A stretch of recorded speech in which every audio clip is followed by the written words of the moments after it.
안녕하세요. 특수상대성 이론을 공부하다 보면 상식적으로 이해가 안 가는 부분이 있었을 겁니다. 그런 문제점을 해결하고자 영상을 제작하게 되었습니다. 이 영상의 논문은 아래 사이트에서 얻을 수 있습니다. 먼저 특수상대성 이론과 이 논문의 내용을 간단히 말씀드리겠습니다. 아인슈타인 박사님, 멀리서 와주셔서 감사합니다. 처음 만나서 반갑네. 근데 상대성 이론에서 절대 정지 관성계는 없다네. 있다고 하면 안 될까요? 움직이는 관성계의 고유 속도는 알 수 없다네. 전 실험에 의해 이렇게 구할 수 있을 것 같은데요. 빛의 속도로 움직이는 우주선에서 앞쪽 빛을 봐도 빛의 속도로 보인다네. 전 0.5c 속도로 보이는데요. 움직이는 물체의 질량은 다음과 같이 증가한다네. 맞습니다. 움직이는 물체의 질량은 증가합니다. 다만 방향에 따라 조금 다르다고 생각합니다. 제 논문에서는 독특한 방법으로 질량 증가를 유도했습니다. 난 질량 곱하기 속도로 운동량을 이렇게 간단히 나타내었는데 자네 식은 좀 복잡하구만. 네, 제 식이 좀 복잡하지만 V0에 0을 대입하면 박사님 식이랑 똑같습니다. 난 물체의 운동 에너지식을 이렇게 유도했다네. 전 이렇게 유도했는데요. 하펠 키팅 실험은 내가 이 세상에 없을 때 실험된 거라 생각 안 해보았네. 전 왜 서쪽 비행기 시간이 공항에서의 시간보다 빠르게 갔는지 설명할 수 있습니다. 제 이론에 따른 계산 결과와 실험값이 어느 정도 일치합니다. 알겠네. 난 바빠서 이만 생전에 못 푼 통일장 이론을 완성하러 가겠네. 그럼 수고하게. 네, 멀리서 와주셔서 감사합니다. 안녕히 가세요. 먼저 제가 생각하는 특수상대성 이론의 모순에 대해 설명하고 그 모순을 해결하기 위한 아이디어와 새로운 세 가지 가정, 그리고 운동에너지, 운동량, 관성질량에 대한 새로운 식 유도, 마지막으로 이 영상의 이론을 사용하여 아인슈타인이 자신한테 질문했던 우주선에서의 빛의 상대 속도, 하펠 키팅 실험과 쌍둥이 역설에 대한 해석을 해보았습니다. 위의 그림과 같이 지구에서 우주선을 관측할 때 지구의 시계가 30초 흐를 때 움직이는 우주선의 시계는 15초가 흐른다고 하자. 그런데 특수상대성 이론에 따르면 모든 운동은 상대적이므로 우주선에서 관측할 때는 지구가 움직이므로 지구의 시계가 15초 가야 한다. 그럼 어떤 시계가 정말 느리게 갔는지는 우주선이 지구로 돌아왔을 때 두 시계를 비교해보면 되는 것 아닌가. 특수상대성 이론에서는 움직이는 기차 중앙에서 빛이 발생했을 때 기차 안에 있는 관측자 A는 빛이 기차 앞과 뒤에 동시에 도달하는 것으로 관측하고 지구에 있는 관찰자 B가 이 빛을 보면 빛은 뒤쪽에 먼저 도착하고 앞쪽에는 나중에 도착하는 것으로 관측한다. 이것이 동시성의 상대성이다. 그런데 만약 기차 앞과 뒤쪽에 정밀한 시계를 설치해서 빛이 언제 도달했는지 기록하면 어떤 빛이 먼저 왔는지를 알 수 있는 것 아닌가요? 지구에서 볼 때 우주선 A와 B는 0.7c, 0.9c 속도로 오른쪽으로 1초 날아가고 우주선 C는 0.9c 속도로 왼쪽으로 1초 날아간다 하자. 우주선 A가 본 B의 속도는 특수상대성 이론에서 다음과 같이 계산한다. 이 속도는 로렌츠 변환거리를 로렌츠 시간으로 나누어 주면 된다. 같은 방식으로 우주선 A가 본 C의 속도도 구할 수 있다. 그런데 이상하지 않나요? 우주선 A에서 같은 시간 동안 멀어진 우주선 속도를 구하기 위해 서로 다른 시간이 사용되는 것이 우주선 A에서 본 우주선 C와 B의 상대 속도는 우주선 A에서 관측한 우주선 C의 거리와 B의 거리를 동일한 시간으로 나누어 주는 것이 맞는 거 아닌가요? 어느 늦은 겨울밤 두부랑 공원을 산책하다가 두 개의 별을 보았습니다. 그때 저 별에서 나온 빛의 속도가 별의 속도에 상관없이 똑같고 빛의 속도는 절대정지관성계에서만 동일하다면 어떨까 하는 생각이 문득 들었습니다. 여러분이 우주를 날아가는 우주선 안에 있다고 상상해보세요. 우주선 안에 전구와 반사체 거울이 있습니다. 이 전구가 켜졌을 때 특수상대성 이론에서는 모든 관성계에서 빛의 속도는 일정하므로 빛의 운동을 다음과 같이 예상합니다.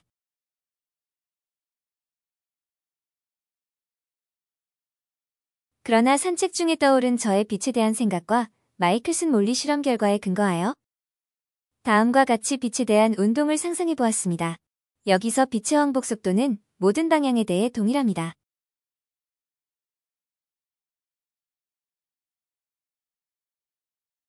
그래서 다음과 같은 세 가지를 가정했습니다. 첫째, 절대정지관성계는 존재한다. 둘째, 빛의 속도는 절대정지관성계에서만 동일하다.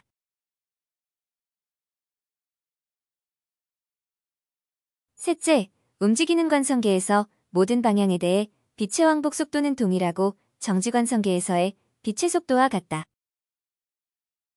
아래 그림과 같이 V0 속도로 움직이는 관성계에서 토끼가 골프공을 쳤을 때 이 골프공의 운동에너지를 절대정지관성계에서 계산하기 위해 4개의 변환인자, 즉 길이, 시간, 속도, 그리고 질량 변환인자가 유도되었다.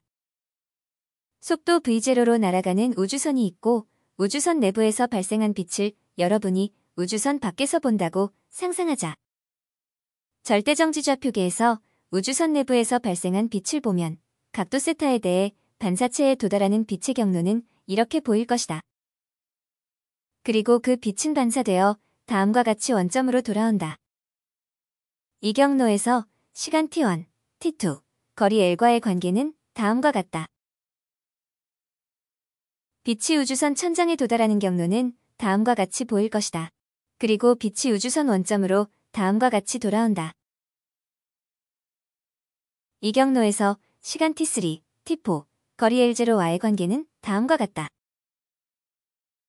빛의 왕복 속도는 동일하다는 가정 3에 의해 t1, t2와 t3, t4는 같아야 하므로 l0와 l의 관계, 즉 길이 변환인자는 다음과 같이 구할 수 있다. 이 식의 의미는 속도 v0로 날아가는 우주선에서의 길이 l0는 절대정지관성계에서는 l로 수축되어 보인다는 의미이다. 한 관성계에서 단위 시간을 빛이 l0 거리를 왕복하는 시간으로 정의한다면 각 관성계에서 단위 시간은 다음과 같이 보일 것이다. 그러나 다음과 같이 정지관성계에서 움직이는 관성계의 단위 시간을 보면 움직이는 관성계의 단위 시간이 더 느리게 가는 걸로 보일 것이다.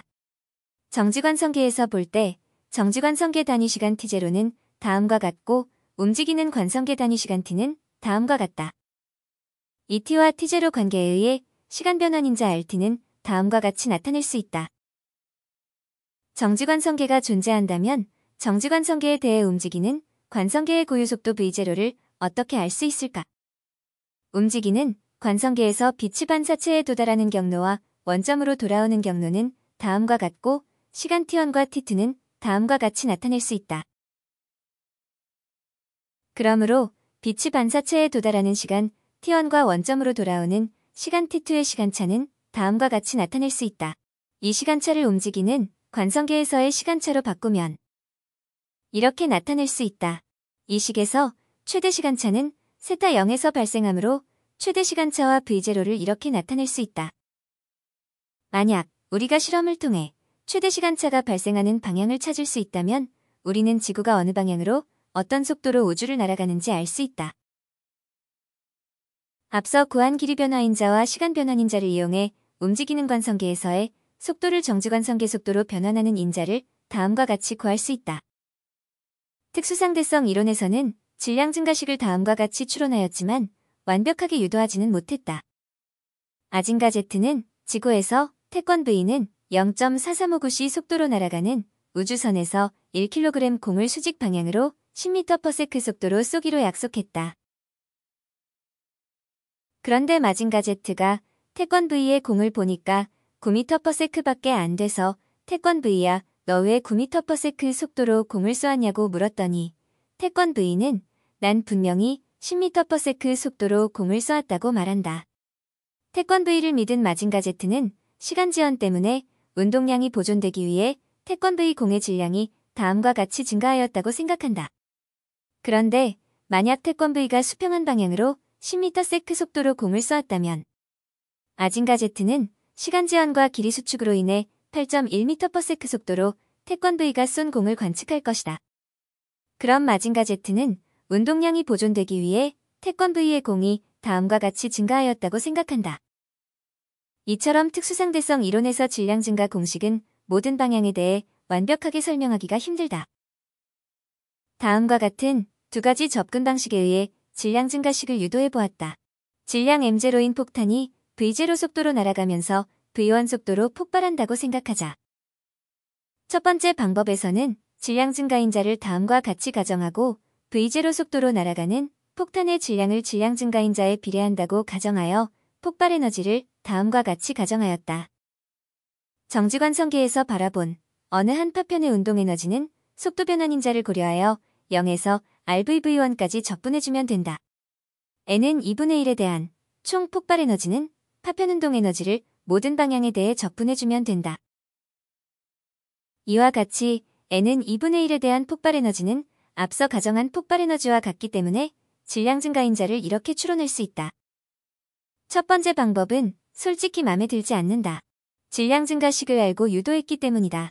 두 번째 방법에서는 질량 증가식을 모르는 상태에서 질량 증가율을 사용해 유도해 보았다. 폭발 속도 V1이 빛의 속도에 비해 굉장히 작은 속도라고 하면 파편 운동 에너지는 다음과 같이 근사식으로 나타낼 수 있다. 여기서 감마0는 폭발 전 V0로 인한 질량 증가, 감마1은 폭발 후 파편의 평균 속도로 인한 질량 증가를 의미한다.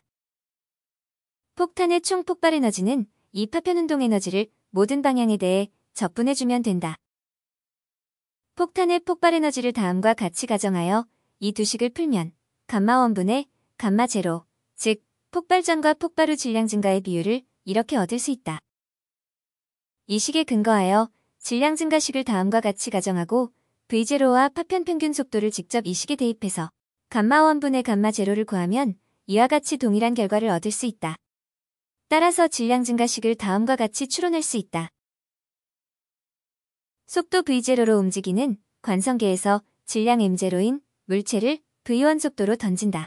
정지계에서 바라본 이 물체의 속도와 질량은 다음과 같고 관성계의 속도와 질량은 다음과 같다. 정지관성계에서 바라본 운동에너지는 던져진 물체와 관성계의 운동에너지를 다음과 같이 적분해주면 된다. 에너지 보존 법칙에 의해 정지관성계에서 계산한 운동에너지와 움직이는 관성계에서 계산한 운동에너지는 같아야 한다. 정지관성계에서 유도한 에너지식을 미분해주면 움직이는 관성계의 순간운동량을 다음과 같이 구할 수 있다. 움직이는 관성계에서의 운동량은 이 순간운동량을 다음과 같이 적분해주면 된다. 앞서 유도한 것처럼 질량은 속도의 함수이다. 그러면 움직이는 관성계에서의 정지질량은 어떻게 나타낼 수 있을까? 운동량은 질량 곱하기 속도로 정의된다. 그러므로 V1이 거의 0일 때의 운동량을 V1으로 나누어주면 정지질량을 이렇게 얻을 수 있다. 아래 그림에서 보여주듯이 움직이는 관성계의 정지질량은 속도와 방향의 함수임을 알 수 있다. 지금까지는 2차원 좌표에서 식들을 유도하였다. 아래 그림에 근거하여 3차원 좌표에서 식들을 유도하여 보았다. 먼저 길이 변환인자는 다음과 같다. 3차원 시간 변환인자는 똑같고 3차원 속도 변환인자는 다음과 같다. 아래 그림에 근거하여 3차원 좌표에서 운동에너지는 이렇게 유도되었다. 운동량은 다음과 같고 3차원 관성질량은 다음과 같다.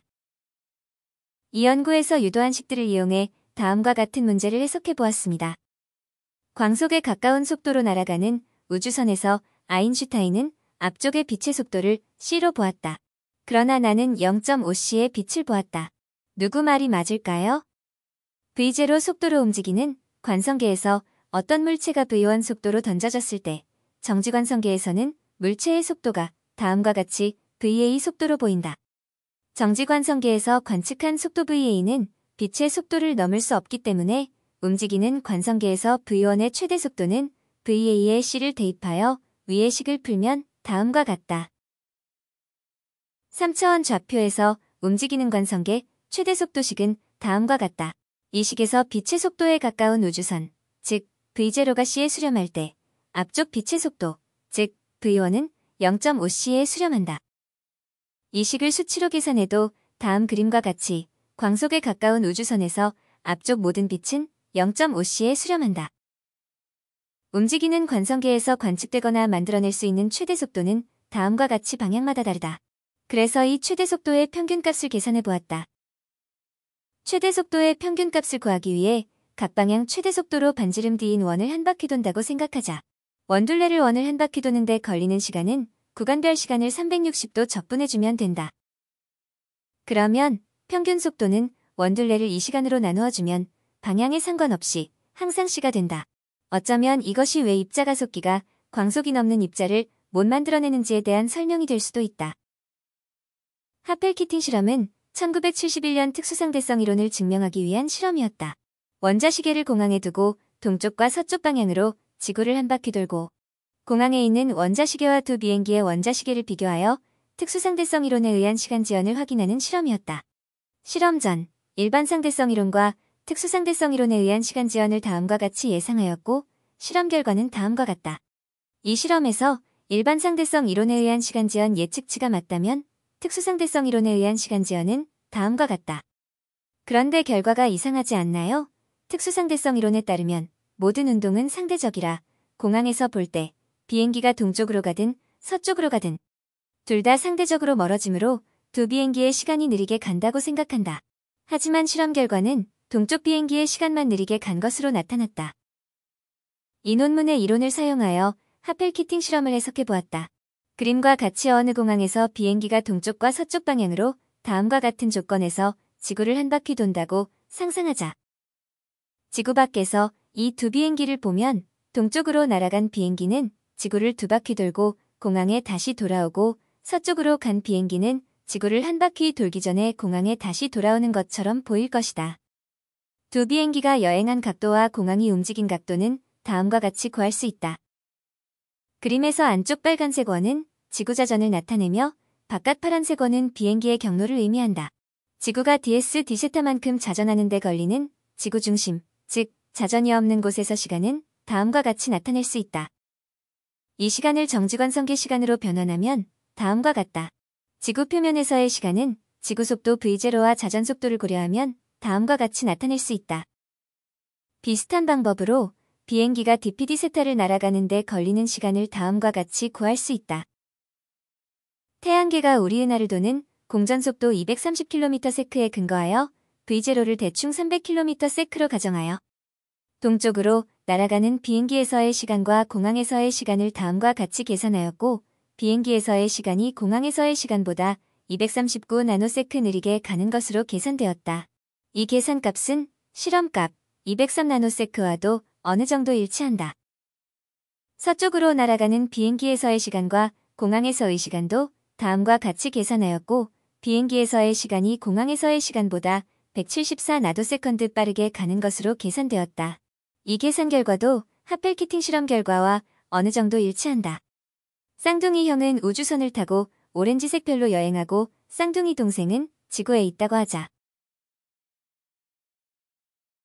쌍둥이 형이 우주여행에서 돌아올 때까지 지구에 있는 쌍둥이 동생한테 흐른 시간을 다음과 같이 나타내자. 이 시간을 정지관성계에서의 시간으로 변환하면 다음과 같다. 우주선에 있는 쌍둥이 형이 오렌지색 별까지 가는데 걸린 시간은 다음과 같다. 우주선이 지구로 돌아올 때는 반대 방향으로 오므로 V1이 마이너스가 되어 우주선에서 흐른 시간은 다음과 같다. 그러므로 우주여행하는 동안 쌍둥이 형한테 흐른 시간은 다음과 같다. 예를 들어 쌍둥이 형이 0.7c 속도 우주선을 타고 7광년 떨어진 별에 갔다 올 때 지구에 있는 동생은 20년이 흐르고 우주선에 있는 형한테는 14년의 시간이 흐른다. 마지막으로 이 영상에서 제가 이야기했던 실험에 대해 한 말씀 드리겠습니다. 기술적으로 빛의 왕복 속도가 아닌 한쪽 방향 속도 측정이 가능한지는 모르겠습니다. 하지만 이 실험이 성공한다면 지구가 우주에서 어디로 얼마나 빠르게 날아가는지 알 수 있고 더 나아가서는 태양계가 어디서 날아왔는지도 추정할 수 있는 물리 역사에 큰 획을 긋는 실험이 될 겁니다. 우리가 측정했다고 믿고 있는 이런 빛의 움직임이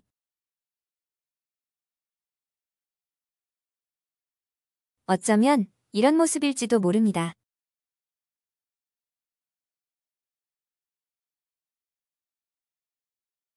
도전 없는 아닐 거야 보다는 1% 성공에 대한 도전이 훨씬 더 의미 있다고 생각합니다. 여러분의 도전 부탁드립니다.